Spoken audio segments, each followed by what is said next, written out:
Supervisor Angus, go ahead. I'm glad to hear that you basically that their businesses are going to be. I mean, just the term alone makes me shiver. You know, Title 36 to close your businesses down. It's not working. It doesn't stop the end game, which is if these businesses don't comply for whatever reason, or in that moment in time that they are inspected, they don't have a mask on or something, that it's not going to end well.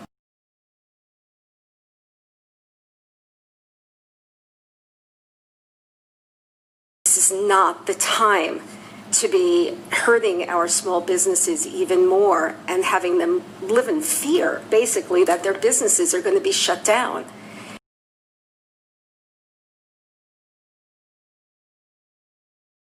I'm hearing some feedback that people are being told that the chairman of the board has complete authority to stop an investigation or make it not happen at all, and that's ludicrous. But I think that needs to get out to the public as to how powerful the chairman of the board is or is not, and what we have to do to comply with the governor's executive orders during a pandemic and a state declared emergency declaration. So I think that needs to be cleared up too, because my constituents are being educated on social media, and I think they should have an alternative source of information. Permitting Mohave County Department of Health to inspect, investigate, and enforce the Arizona Governor's executive orders as proposed by the Mohave County Health Director, including the pursuance of legal actions in accordance with the executive orders and Title 36 of the Arizona Revised Statutes.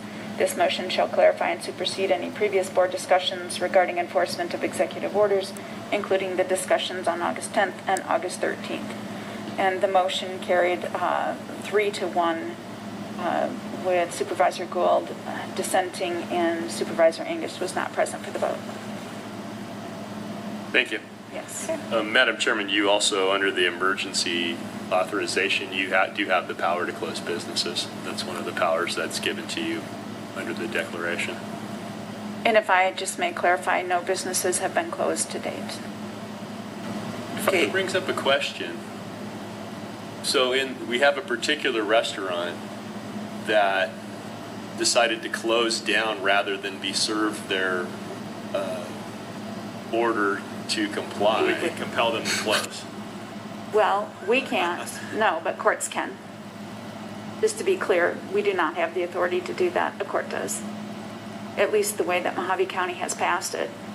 The executive order gives the county more authority than the county has chosen to exercise. So the executive order, you said, gives the chairman more authority than the county has decided to exercise? Executive order 2020-47 actually gives the health department far greater authority to immediately close a business. Mohave County has not opted for that strong arm approach. We've adopted for a multi-stage process, educating businesses and working collaboratively to bring them into compliance, which up to this point has been very successful. And we have not taken any formal action under that authority of the chairman of the board.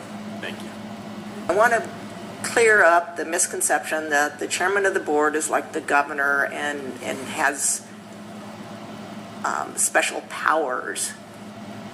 Well, look, I can't compete against social media. I can't compete against Facebook. I can't compete against Twitter.